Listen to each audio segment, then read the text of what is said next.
Assalamualaikum warahmatullahi wabarakatuh. Di sini saya akan mempresentasikan teknologi komunikasi data. Yang pertama, OSI layer.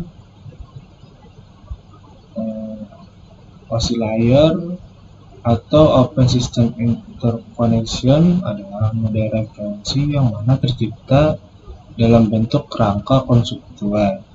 Bahkan sekarang ini ia telah menjadi suatu standar koneksi untuk sebuah komputer. Selain itu, ia diciptakan juga untuk memenuhi tujuan tertentu. Yang pertama, application layer.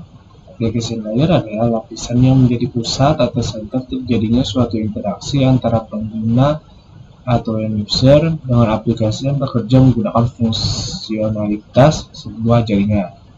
Selain itu juga mempunyai fungsi untuk melakukan konfigurasi mengenai bagaimana cara aplikasi dapat bekerja menggunakan resource jaringan.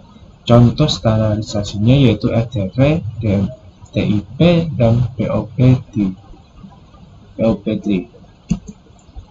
Yang kedua, presentation layer. Lapisan yang keenam adalah presentation layer, di mana mempunyai fungsi untuk mentranslasikan format data yang akan ditransmisikan oleh aplikasi melalui jaringan ke dalam format yang dapat ditransmisikan oleh sebuah jaringan. Contoh standarisasinya yaitu ASCII, MPEG, dan JPEG. Yang ketiga, session layer. Session layer merupakan lapisan yang berfungsi untuk mendefinisikan bagaimana sebuah koneksi dapat dibuat, dikelola, dan dikembangkan. Contoh standarisasinya yaitu SQL dan RPC. Yang keempat, transport layer. Transport layer mempunyai fungsi untuk memecah data menjadi paket-paket data, serta memberikan nomor urut untuk setiap paketnya sehingga nanti dapat disusun kembali saat sampai pada tujuan. Contoh standarisasinya yaitu TCP, UDP, dan SPX. 5. Network layer. Tugas dari network layer adalah membuat header untuk paket yang berisi informasi IP atau interprotokol, baik IP pengirim atau IP tujuan data.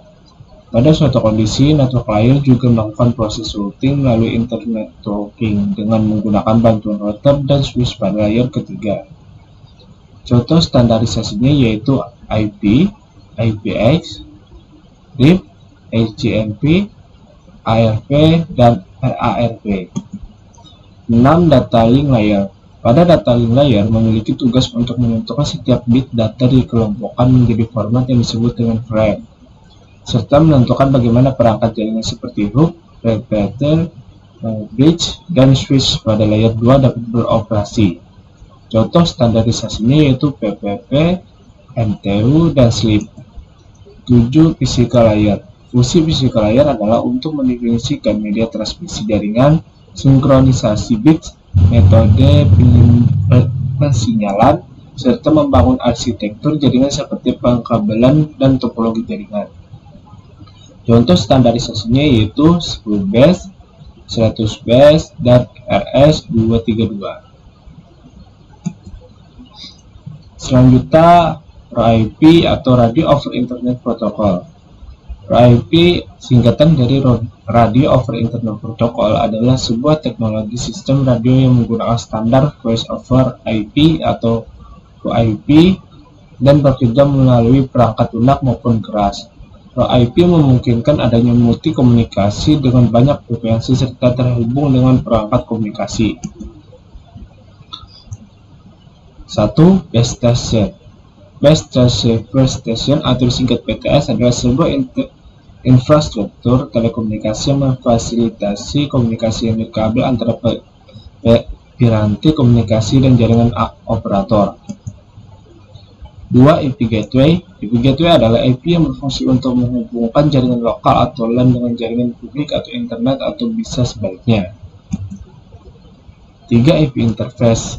Interface protokol address atau disingkat alamat IP adalah label numerik yang ditetapkan untuk setiap perangkat yang berhubung ke jaringan komputer yang menggunakan protokol internet untuk komunikasi.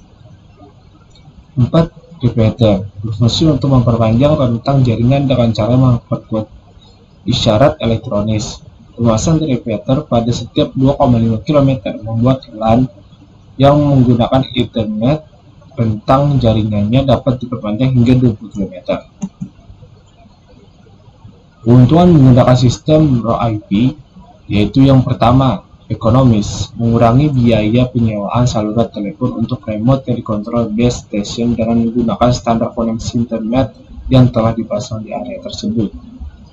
Dua, beberapa konsol PC atau komputer pribadi tetap dapat dioperasikan tanpa biaya yang tinggi untuk instalasi konsol tetap. Hampir semua PC dapat menjalankan aplikasi perangkat lunak kontrol remote base station. Yang ketiga, kebanyakan perangkat LMR base station yang telah ada mudah tersambung dengan RoIP dengan tambahan router atau gateway dalam penggunaan I dan M, tone remote atau metode lainnya. Keempat, base station control dapat digunakan di mana saja akses internet terkoneksi dengan jaringan baik secara lokal, nasional maupun internasional. Yang kelima, aman digunakan dalam percakapan grup dengan koneksi antara radio dan bentuk komunikasi lainnya termasuk jaringan telepon maupun komputer. 6, secara geografis sifatnya komunikasi independen. 7, media yang sifatnya kayak misalnya terdapat gambar dan peta yang dikirimkan dengan perangkat berbasis IP. Mungkin sampai sini saja presentasi dari saya. Jika ada kesalahan kata mohon dimaafkan. Sekian, terima kasih. Wassalamualaikum warahmatullahi wabarakatuh.